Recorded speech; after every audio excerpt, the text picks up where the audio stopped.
lagi di Speakonomics, podcast divisi kajian Kanopi FEB UI. Saya Davina. Dan saya Ribi. Kami akan menemani Anda dalam mengulas isu-isu ekonomi terkini bersama narasumber yang mumpuni dalam bidangnya. Speakonomics episode ke-12 ini akan mengangkat tema Dilema Fiskal Indonesia, mengupas situasi anggaran negara dalam dinamika ambisi nasional. Seperti yang sama-sama kita ketahui, dalam menggerakkan perekonomian, peran pemerintah sudah tidak dapat dipisahkan. Belanja pemerintah bahkan menjadi tulang punggung yang berkontribusi kepada perekonomian negara. Dalam era baru ini, pembagian anggaran mulai dialokasikan untuk proyek nasional pemerintah yang bersifat ambisius. Namun di sisi lain, banyaknya pos pengeluaran yang harus dijaga membuat kapasitas fiskal Indonesia semakin sempit, ditambah dengan rasio pajak atau tax ratio yang rendah. Indonesia bahkan menjadi salah satu negara dengan tax ratio terendah di ASEAN dan G20. Hal ini menyebabkan ekonomi stuck bertumbuh di sekitar 5%. Setidaknya sebelum update terbaru pertumbuhan ekonomi kuartal pertama 2026. Lantas, apa yang dapat dilakukan oleh pemerintah Indonesia untuk dapat tetap merealisasikan mimpi besar negara di tengah keterbatasan anggaran? Let us theorize the game. Halo teman-teman, pada kesempatan kali ini kami kedatangan ekonom senior yang sangat mumpuni dalam memberikan jawaban dan insight terkait topik hari ini. Beliau adalah Wakil Menteri Keuangan yang memiliki pengalaman kuat dalam kebijakan moneter, stabilitas sistem keuangan, serta pernah bertugas di IMF. Tidak hanya itu, beliau juga pernah menjabat sebagai Kepala Kantor Perwakilan Bank Indonesia Provinsi Jawa Barat dan Deputi Gubernur Bank Indonesia hingga Januari 2026 silam. Tanpa berlama-lama lagi, langsung saja kami sambut Bapak Juda Agung. Bapak, apa kabar? Baik, selamat siang semua. Sekali lagi kami terima kasih banyak kepada Pak Juda untuk ketersediaannya mengisi podcast pada episode kali ini. Kalau boleh tahu, apa kesibukan Pak Juda akhir-akhir ini? Kesibukannya, isinya rapat terus. Rapat, diskusi, kemudian juga mengisi acara-acara di luar ya. Seminar, rapat koordinasi dan sebagainya. Oke, mungkin kita bisa mulai membicarakan topik yang lebih serius nih Pak. Jadi pada podcast kali ini kami akan menanyakan beberapa pertanyaan terkait dengan isu anggaran Indonesia. Namun sebelum masuk ke topik utamanya, mungkin kita akan mulai dengan latar belakang Pak Juda. Yang unik karena sebagai Wakil Menteri Keuangan yang konotasinya fiskal, Bapak berangkat dari background moneter yang kuat, yaitu S2 dan S3 di University of Birmingham, bahkan pernah mengikuti kelas eksklusif di berbagai universitas seperti Harvard University. Ya. Kalau boleh tahu, bagaimana perbedaan dinamika kerjaan yang Bapak rasakan berkutat di bidang moneter dan fiskal? Apa yang menjadi key difference dari kedua bidang tersebut? Iya, baik. Sebenarnya moneter sama fiskal, dua-duanya menuntut kita untuk paham mengenai makroekonomi ya. Background saya memang di ekonomi makro, terutama moneter, tapi ketika saya di Bank Indonesia, saya juga melakukan analisis, assessment terhadap kebijakan fiskal, karena itu akan berpengaruh terhadap moneter ya, terhadap pertumbuhan ekonomi, terhadap inflasi, terhadap market dan sebagainya. Oleh sebab itu, fiskal bagi saya bukan sesuatu yang baru ya. Nah, apa yang membedakan di moneter ataupun di Bank Indonesia dengan di Kementerian Keuangan, bahwa kalau di Bank Indonesia memang kita jauh lebih fokus, pekerjaannya jauh lebih fokus pada moneter ya, stabilitas makro maupun stabilitas sistem keuangan. Sementara kalau di sini di Kementerian Keuangan itu tentu jauh lebih luas ya. Hampir semua aspek dari perekonomian Indonesia selalu melibatkan Kementerian Keuangan. Apakah itu terkait dengan kesejahteraan ya, pembangunan daerah, stabilitas sistem keuangan, internasional, pajak, bea cukai dan sebagainya. Jadi memang sangat luas di sini. Yang tentu saja saya juga masih terus belajar karena banyak hal yang belum saya ketahui secara detail, dan saya kira saya cukup menikmati lah gitu pekerjaan di sini karena it's about macroeconomics, about policy or policy making, it's about welfare dan sebagainya. Saya kira itu adalah bagian dari tugas-tugas saya sebelumnya juga. Mungkin buat kelanjutannya, saya mau tanya, kira-kira adaptasinya susah nggak pas waktu perubahan itu? Oh, selalu manusia kan selalu selalu dihadapkan pada perubahannya, dan kita selalu harus melakukan adaptasi. Dan manusia itu diberikan sebuah makhluk yang mudah beradaptasi sebenarnya dengan cuaca dingin, cuaca panas, ritme kerja cepat, ritme kerja lambat. Manusia itu memang secara natural diberikan luxury, kelebihan untuk mudah beradaptasi. Dan saya beruntung karena kawan-kawan di Kementerian Keuangan ini, tim saya, staf saya ini sangat suportif. Jadi saya dengan mudah untuk melakukan adjustment, melakukan adaptasi di Kementerian Keuangan ini. Baik, mungkin kita bisa mulai masuk ke topik terkait fiskalnya ya Pak. Oke. Dari yang kami baca Pak, beberapa tahun terakhir data menunjukkan bahwa utang Indonesia ini meningkat. Ditambah juga data IMF mengatakan bahwa belanja primer Indonesia ini menurun. Nah, apakah kedua data tersebut dapat diartikan bahwa belanja primer seperti jaminan sosial dan infrastruktur untuk masyarakat menurun akibat dari meningkatnya kewajiban dari membayar utang? Mungkin saya jawab satu-satu ya, pertanyaan cukup panjang. Tapi gini, kalau dari ukuran utang luar negeri kita, utang pemerintah kita, sebenarnya kita salah satu negara yang paling prudent, ya, baik dari sisi ukuran defisit fiskal terhadap GDP, utang kita terhadap GDP, ya, kemudian pembayaran utang terhadap penerimaan kita, itu saya kira masih di dalam batas-batas yang cukup prudent, cukup hati-hati. Bandingkan dengan Jepang lah misalnya. Utang terhadap GDP mereka tahu nggak berapa? 200%. Sementara kita 4%. 40%. Defisit kita terhadap GDP berapa? Di bawah 3%. 2,92. Kemungkinan untuk tahun 2025 ya. Kemudian setelah ada hasil audit, saya kira mungkin bisa lebih rendah dari itu. Ya, mungkin sekitar 2,81%, ya. Jadi ini dibandingkan dengan negara lain juga ada yang 5%, ada yang 6%. Jadi kita sangat prudent sebenarnya. Dan ini bukan sekarang-sekarang ini aja. Dari dulu kita memang relatif prudent. Memang sempat naik 60% waktu krisis 97-98. Karena utang kita membengkak kan. Tetapi setelah itu kita kembali pada tracknya. 25%, 30%. Memang naik. Tapi kan masih dalam, kalau kita mau membangun kan tentu saja kita perlu financing ya. Sekarang ini 40% pun masih prudent. Undang-undang mensyaratkan berapa? 60% kan? Undang-undang Keuangan Negara mensyaratkan atau batas maksimal adalah 60%. Kita 40%. Itu yang pertama ya. Jadi we are still the prudent fiscal policy. Yang kedua, apakah sudah mengganggu belanja yang sifatnya primer? Tidak juga. Tidak juga karena masih sekitar 1.300 triliun lebih untuk belanja-belanja yang terkait dengan kesejahteraan masyarakat.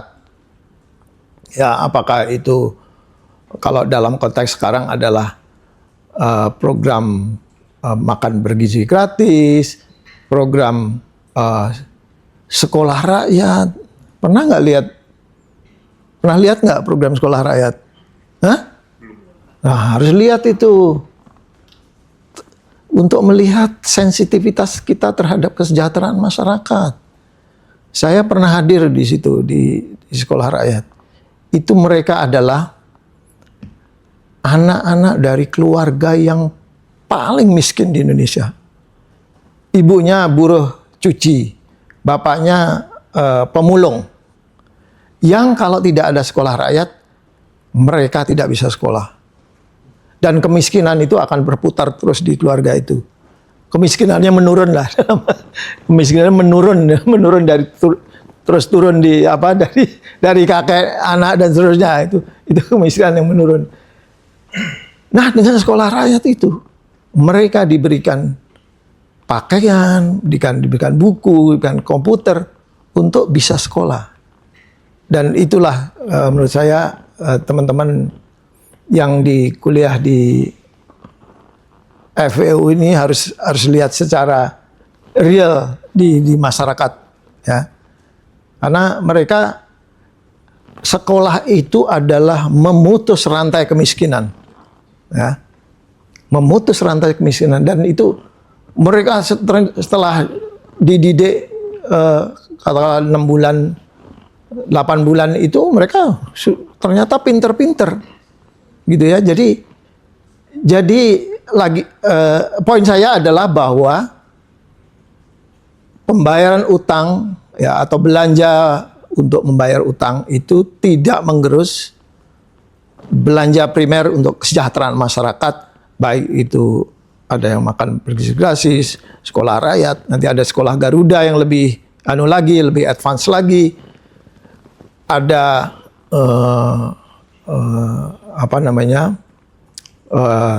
kampung nelayan, ya, dan seterusnya, yang semua ini sudah dianggarkan dan capaiannya juga cukup signifikan, ya.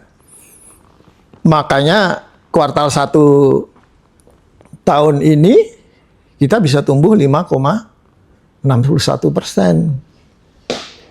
Nah, ini kan sering orang bilang atau ya banyak yang mengatakan bahwa ekonomi Indonesia itu autopilot.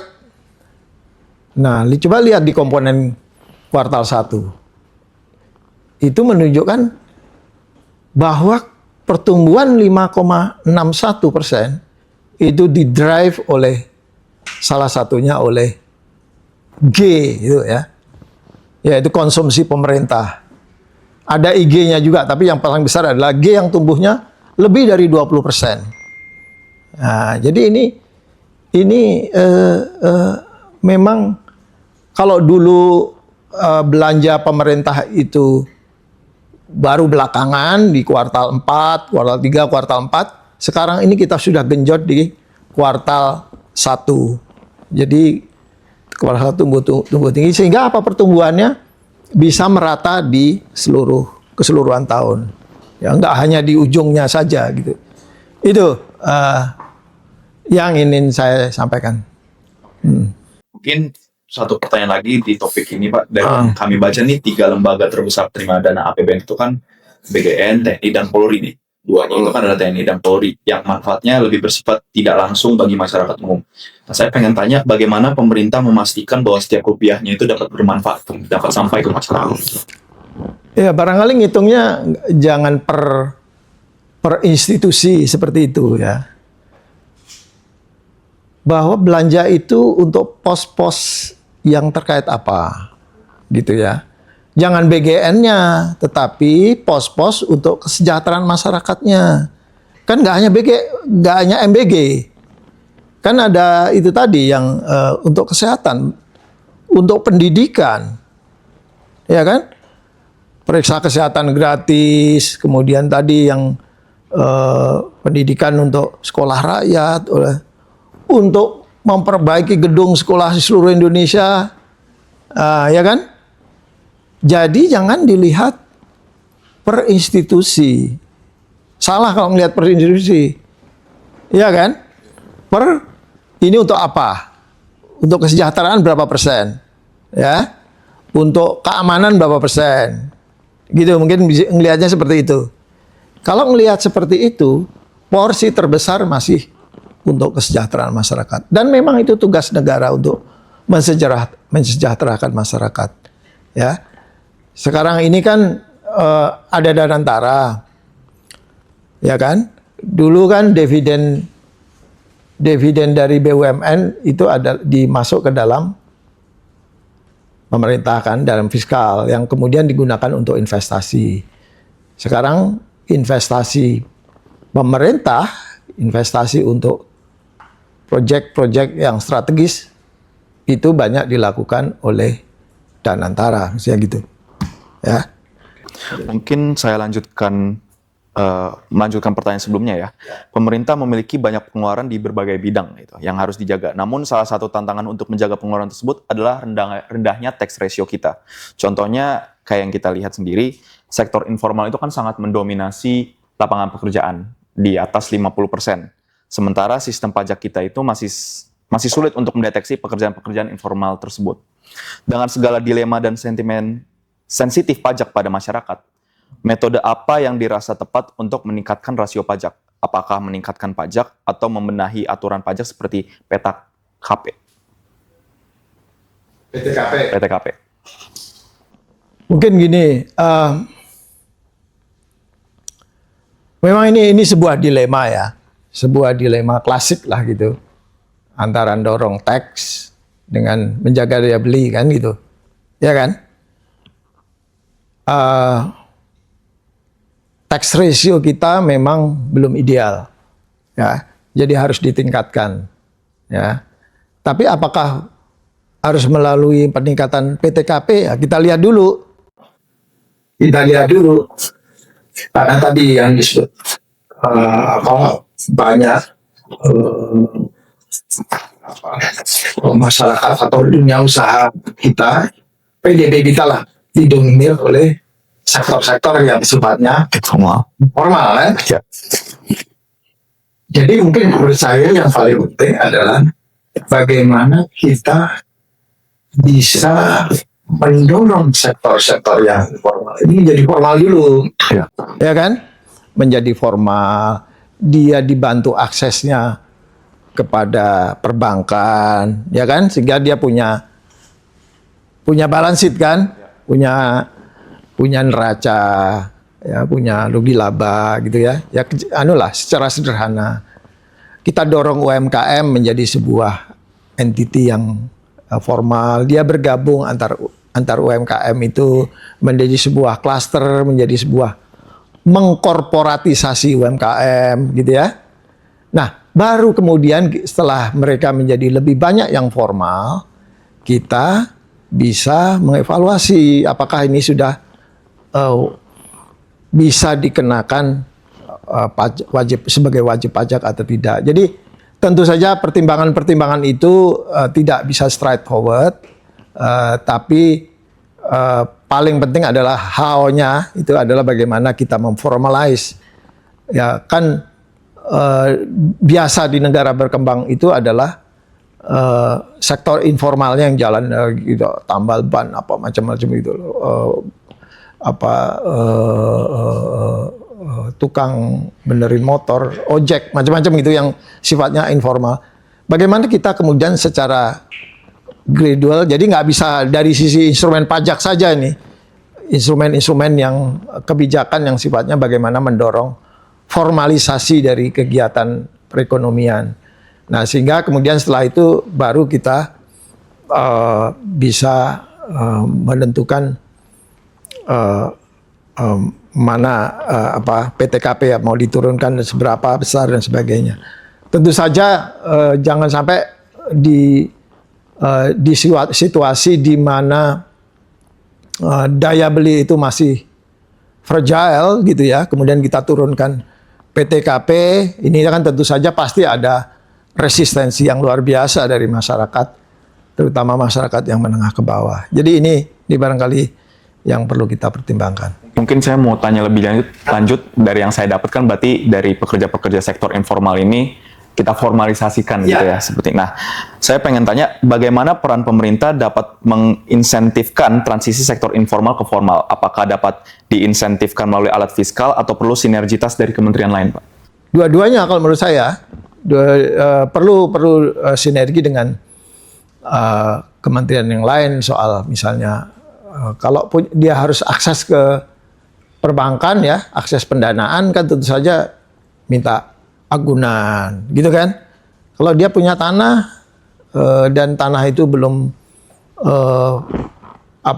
belum punya sertifikat, ya buatkan sertifikat, misalnya seperti itu. Itu contoh yang sederhana. Nah, bisa juga melalui insentif. Jadi insentif fiskal maksud saya, kalau dia formal, ya menjadi formal.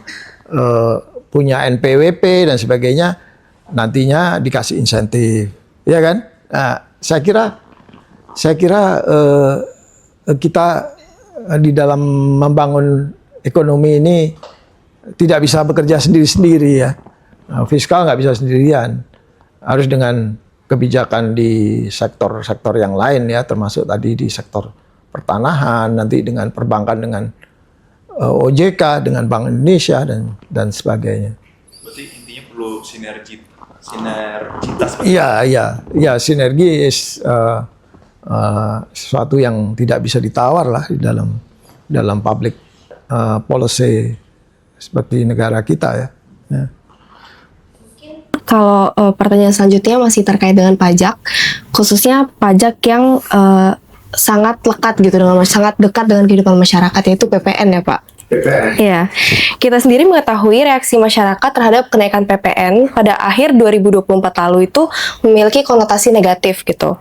Apakah reaksi masyarakat terhadap kenaikan PPN yang cenderung sensitif ini bisa dianggap berakar dari kekecewaan atau ketidakpercayaan terhadap penggunaan pajak dari pemerintah yang masih dinilai kurang maksimal, atau adakah faktor lain yang dirasa lebih dominan? Ya, mungkin yang paling penting adalah bagaimana masyarakat pertama percaya, gitu kan, bahwa pajaknya itu digunakan dengan benar, misalnya gitu kan. Yang kedua, bagaimana mereka bisa merasakan bahwa pajak yang saya bayar itu nanti kembali ke saya, gitu kan. Jadi dalam konteks fiskal memang harus transparan ya, harus transparan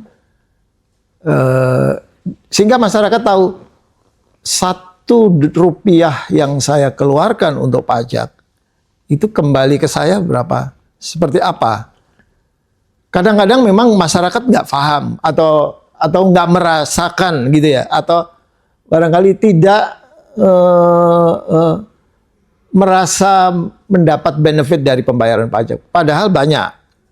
Misalnya pendidikan, ya, baik itu yang SD, SMP, itu kan dari pajak juga. Kesehatan itu juga sama, apalagi sekarang ada program-program BPJS dan sebagainya. Kemudian banyak yang lain, jalan dan sebagainya, yang memang sulit untuk diukur secara individu. Tapi kalau memang masyarakat merasakan apa yang saya bayar itu akan kembali ke saya, itu saya kira akan mempermudah kita untuk mendorong peningkatan pajak, termasuk juga PPN tadi, gitu ya. Jadi saya kira ini tugas kami, tugas di Kementerian Keuangan untuk semakin transparan, untuk semakin meningkatkan trust dari masyarakat bahwa pajak itu memang digunakan dengan baik. Ya, teman-teman juga mungkin dalam beberapa bulan ini kan juga mendengar upaya-upaya kita untuk mendorong pajak, untuk bahkan untuk benar-benar membersihkan ya aparat pajak yang nakal-nakal, gitu ya. Jadi saya kira itu bagian dari meningkatkan kepercayaan masyarakat terhadap pajak. Oke. Mungkin di sini saya kembali lagi ke pertanyaan sebelum-sebelumnya. Dari dalam meningkatkan tax ratio, itu kan terdapat suatu pertimbangan kalau hal tersebut tuh dapat mengurangi purchasing power dari masyarakat seperti itu. Tapi sebenarnya apakah tax ratio dapat ditingkatkan tanpa mengurangi purchasing power tersebut? Atau kedua hal itu merupakan suatu trade-off gitu? Iya, ya trade-off ada, tapi mungkin jangka pendek, ya kan? Artinya kalau pajak dinaikkan, yang tadilah pajak dinaikkan, tentu saja mengurangi disposable income kan dari masyarakat gitu kan. Kalau kita ngelihatnya dalam jangka pendek, dalam jangka panjang sebenarnya tidak, ya. Karena pajak kemudian digunakan untuk hal-hal ataupun pengeluaran-pengeluaran yang sifatnya produktif, untuk infrastruktur, untuk pendidikan, ya. Jangka panjang. Coba saya bandingkan dengan dulu waktu saya masih sekolah ya. Dulu dapat beasiswa, apalagi mahasiswa waktu itu saya kuliah ya, untuk dapat beasiswa sulit sekali. Sekarang LPDP itu luar biasa, iya kan? Asal Anda pinter gitu ya, diterima di luar negeri, kalaupun di luar negeri, sekarang juga ada yang di dalam negeri, gampang dapat LPDP. Ya, saya dulu harus banting tulang itu untuk bisa sekolah, baik S1, S2 saya disekolahkan oleh Bank Indonesia karena saya memang sudah kerja di Bank Indonesia. S2, S3 diberikan beasiswa oleh Bank Indonesia. Tapi sekarang kan lebih luas, masyarakat secara umum bisa mendapatkan. Nah, itu in the long run, trade off itu doesn't matter, udah nggak kelihatan. Ya, in the short run memang ya kelihatan pajak naik begitu itu disposable income saya akan turun gitu ya. Yang dulunya nggak di bawah PTKP, tiba-tiba menjadi kena PTKP, kena pajak gitu kan. Tentu saja dia akan. Tapi in the long run, saya kira nggak kelihatan apa trade off itu. Nah kita memang kalau kita lihat tax ratio kita sekarang 10, something lah gitu ya, dibandingkan dengan yang ideal dalam arti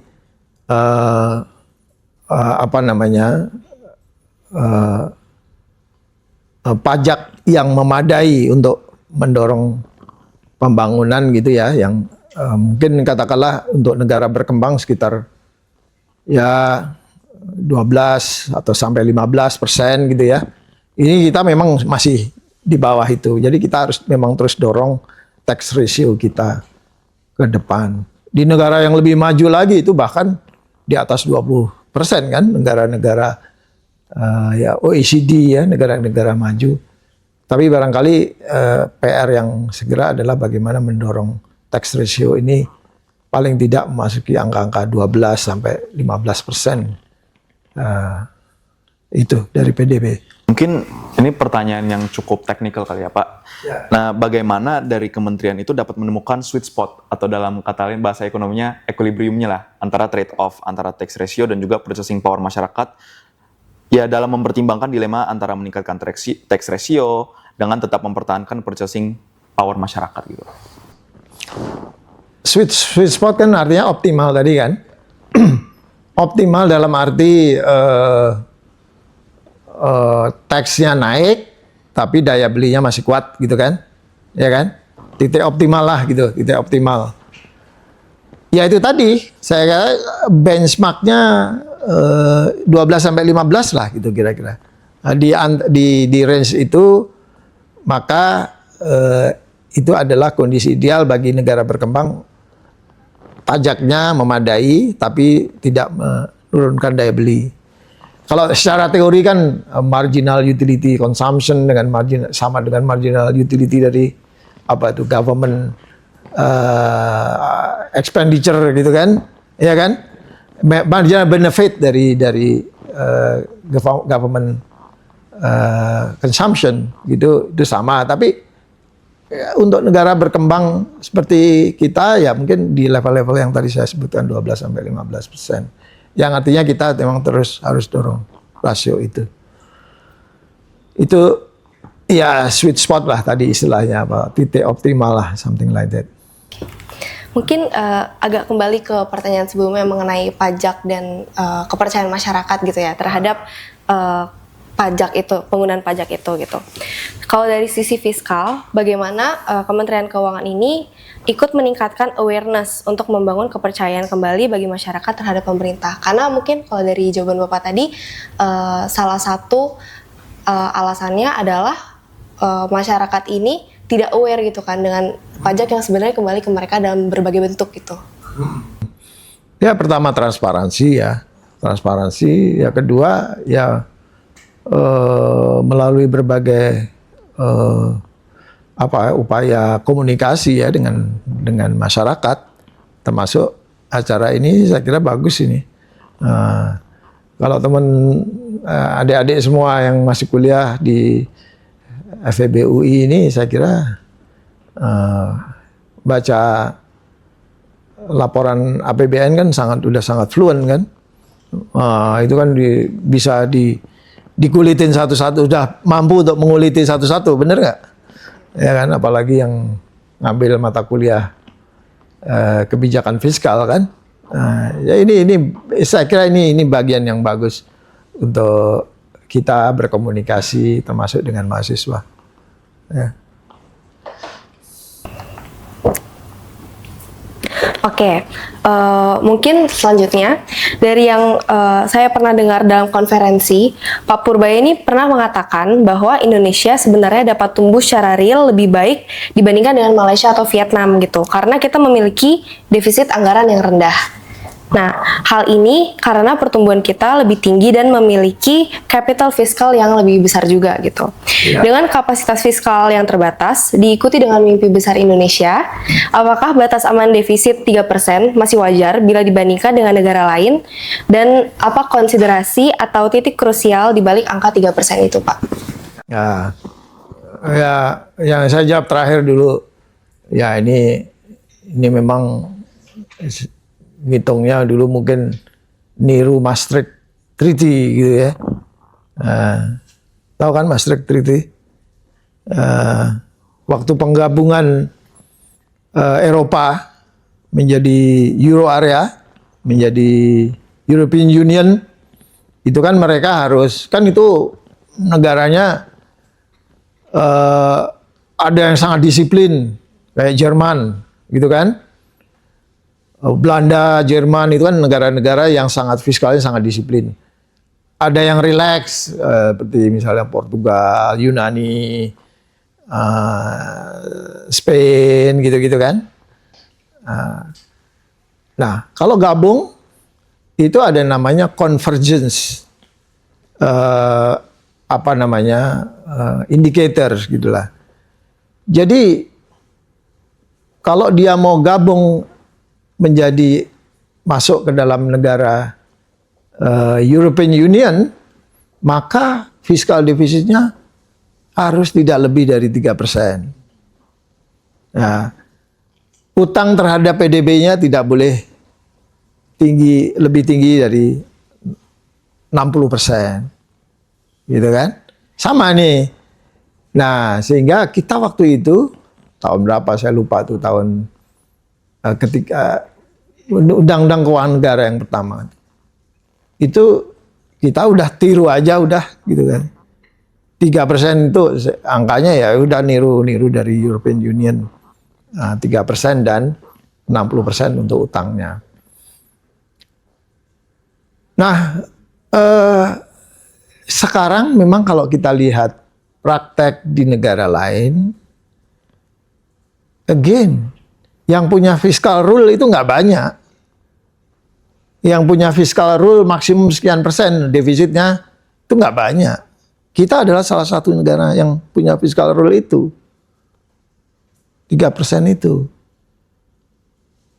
Nah, tapi given kita binding atau kita mematuhi rule-rule itu ya, 3% dan 40% utang tadi, kita bisa tumbuh cukup tinggi, resilient ekonomi kita. Pertumbuhan kita 561 itu mungkin yang bisa melampaui adalah mungkin Vietnam. Yang lain itu di bawah itu. Ya. Namun kita tumbuh cukup tinggi tadi 5,61, tapi fiskalnya juga bisa terjaga. Inflasi kita bisa terjaga 2,42. Ya kan? Defisit fiskalnya di bawah 3%. Utangnya juga sekitar 40% terhadap PDB. Ya kan? Karena kon terjaga dan sebagainya. Jadi apa? Poin dari Pak Purbaya adalah kita adalah sedikit country yang bisa menjaga pertumbuhan ekonomi kuat tanpa mengabaikan indikator-indikator stabilitas. Baik fiskal, inflasi, dan sebagainya. Itu poinnya. Jadi, teman-teman harus lihat itu. Ya. Kita kuat. Kalau biasa, coba negara-negara misalnya yang lainnya, yang fiskalnya defisitnya udah di atas 5% dan sebagainya, itu paling tumbuhnya 4%, 3%. Ada bahkan kayak Thailand ya. Thailand itu tumbuhnya, itu negara yang sekarang ini sering disebut dengan the segment of Asia loh. Karena dia tumbuhnya hanya 1% sampai 2%. Jadi kita harus bangga dengan kita bisa tumbuh tinggi, tetapi tidak mengorbankan pada indikator-indikator stabilitas. Ya, ini yang harus kita jaga bareng-bareng gitu ya. Belum ideal tumbuh 5,6 karena apa? Kita ini sekarang berada di tahun-tahun di mana kita punya bonus demografi, ya kan?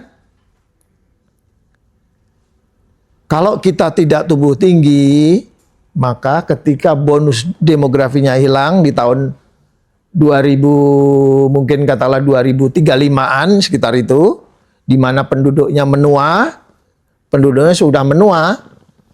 Ya, kalau kita tidak tumbuh tinggi, kan kita tua sebelum kaya kan jadinya. Mau nggak kalian tua sebelum kaya? Kan nggak mau kan? Kita harusnya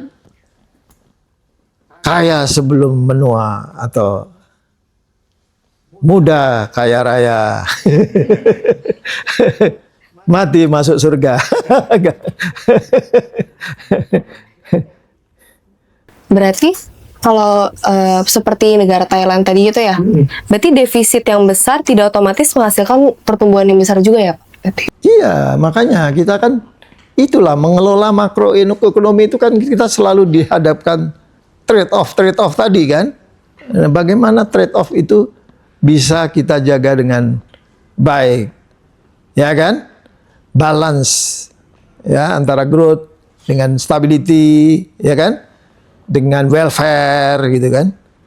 Nah, ini yang tiga ini yang harus kita benar-benar jaga. Yang oleh para founding father kita itu kan, para senior kita kan, pertumbuhan ekonomi tinggi, stabilitas terjaga, kesejahteraan juga meningkat. Nanti tiga itu aja kuncinya kan dalam mengelola ekonomi makro itu. Dengan defisit Indonesia 3% ini dianggap masih batas yang wajar dan masih sejalan dengan pertumbuhan ekonomi kita ya, Pak? Iya, batas yang wajar dan bahkan itu below kita mematuhi rule yang kita bikin sendiri kan. Nah, itu. Nah, dan ini dilihat oleh banyak banyak kalangan ya, bukan hanya dalam negeri tapi luar negeri, bahwa kita itu, Indonesia itu terkenal disiplin fiskalnya itu terjaga dengan baik. Ya. Kalau kita disiplin, ya disiplin menjaga defisit, utangnya nggak berlebihan dan sebagainya, tentu saja kita bisa mendapatkan pembiayaan yang lebih murah dari luar negeri. Yang untuk pembiayaan ekonomi kita, pembiayaan fiskal kita, ya. Nah, gitu. Gini Pak, di tengah banyaknya konflik global ini akibat tingginya kebutuhan subsidi energi dan sebagainya, adanya defisit anggaran. Ini kan dibicarakan oleh banyak orang. Nah, banyak orang itu juga mengatakan kalau misalnya defisit itu bisa lebih dari 3%. Apakah ini sejalan dengan mencari dorongan itu atau ada intensi lain dari kebijakan ini, Pak? Kebijakan yang mana? Kebijakan kayak misalnya defisit anggaran itu lebih dari 3%. Oh, mungkin gini ya. Gini. Dengan adanya perang ini kan, ya harga minyak kita kan naik, harga ICP, ya. Asumsi APBN, ICP-nya kan 70, ya kan? 70 US dollar per barrel, ya kan?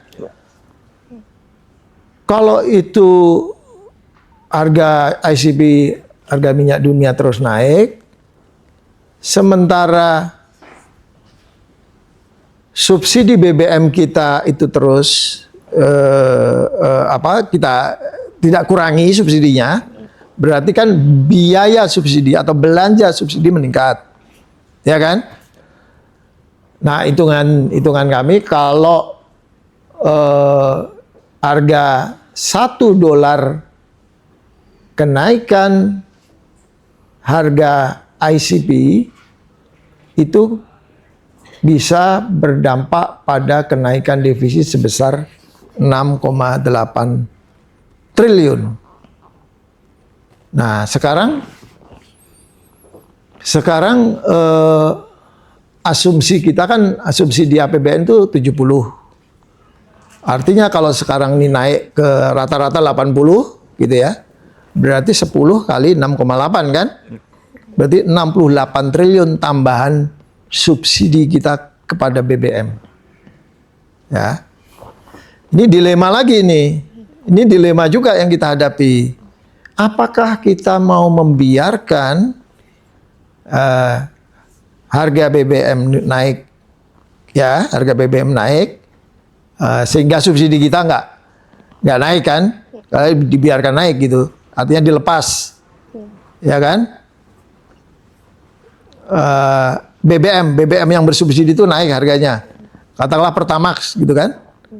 Disesuaikan aja dengan harga global, kan dilepas, ya kan? Kita pemerintah nggak nambah subsidi kan? Tapi dampaknya apa? Masyarakat. Dampaknya kan pada inflasi kan? Dampaknya pada daya beli kan? Benar nggak? Ongkos angkut pasti naik toh? Ya, kalau itu yang kita lakukan, maka tentu saja dampaknya pada pertumbuhan ekonomi karena daya belinya turun. Impact dari kenaikan transportasi itu kemana-mana. Maka pertumbuhan ekonomi bisa turun. Nah, pilihan yang sekarang diambil oleh pemerintah adalah kita tidak mengurangi subsidi BBM atau harga BBM bersubsidi itu tetap. Ya nggak subsidi kayak apa namanya DEX dan sebagainya itu memang naik, tapi yang disubsidi itu tetap.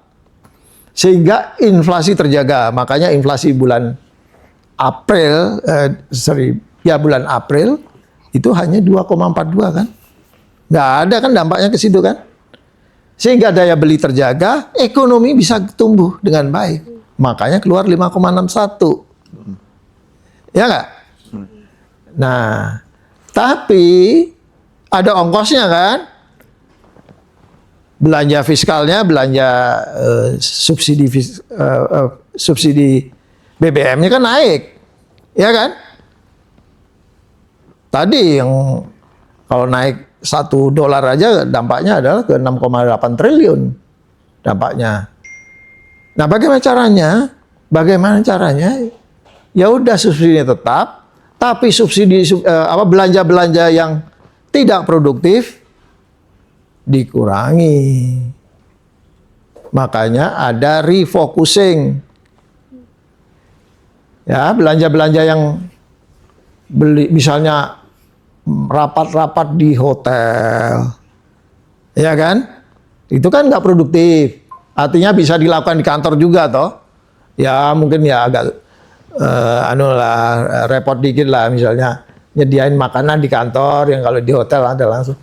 Tapi kan itu nggak signifikan kan, ya kan? Dari upaya nggak. Artinya apa? Apakah kita bisa memindahkan atau mengalihkan, merealokasi pengeluaran-pengeluaran yang tidak produktif kepada subsidi BBM. Oke. Nah, itulah jadi inilah strategi yang dilakukan oleh pemerintah menjaga daya beli, menjaga inflasi, tapi kita upayakan malah dengan merelokasi, dengan refocusing dari belanja-belanja yang kurang produktif, ya, termasuk juga belanja yang tadi yang untuk hotel, untuk perlengkapan kantor yang mungkin masih bisa pakai yang lama dan sebagainya. Itu ya. Supaya adik-adik ini paham nih di tengah situasi seperti sekarang ini. Kita mungkin bisa berdebat, tapi esensinya seperti itu. Esensinya pemerintah ingin jaga daya beli, ya, jaga pertumbuhan ekonomi, dan upayanya adalah merealokasi pengeluaran-pengeluaran yang kurang produktif dan lebih efisien di dalam belanjanya, gitu. Oke, mungkin sebelum kita menyimpulkan poin-poin yang telah dibicarakan, saya ada pertanyaan satu yang sangat penting, Pak. Bapak dulu pernah mengajar di FEUI juga ya, di Pascasarjana? Iya, di Pascasarjana Ilmu Ekonomi di tahun 2000, 26 tahun yang lalu, nggak sadar saya. Tahun 2000 sampai 2003, kalau nggak salah. Tapi setelah itu juga saya masih memberikan bimbingan terhadap tesis S3, disertasi S3 bagi mahasiswa FEUI. Nah, mungkin ini yang penting, Pak. Bapak ada rencana mau kembali mengajar nggak di FEUI? Oh ya, sangat senang hati kalau ada waktu. Tapi barangkali ya kalau membimbing, kalau dalam situasi sekarang saya mungkin belum ada waktu ya. Nanti mungkin kalau sudah mulai fully adjust gitu ya, saya ada waktu yang cukup banyak, saya bisa kembali lagi mengajar atau kembali membimbing disertasi atau tesis dari S2, S3. Itu Ribi.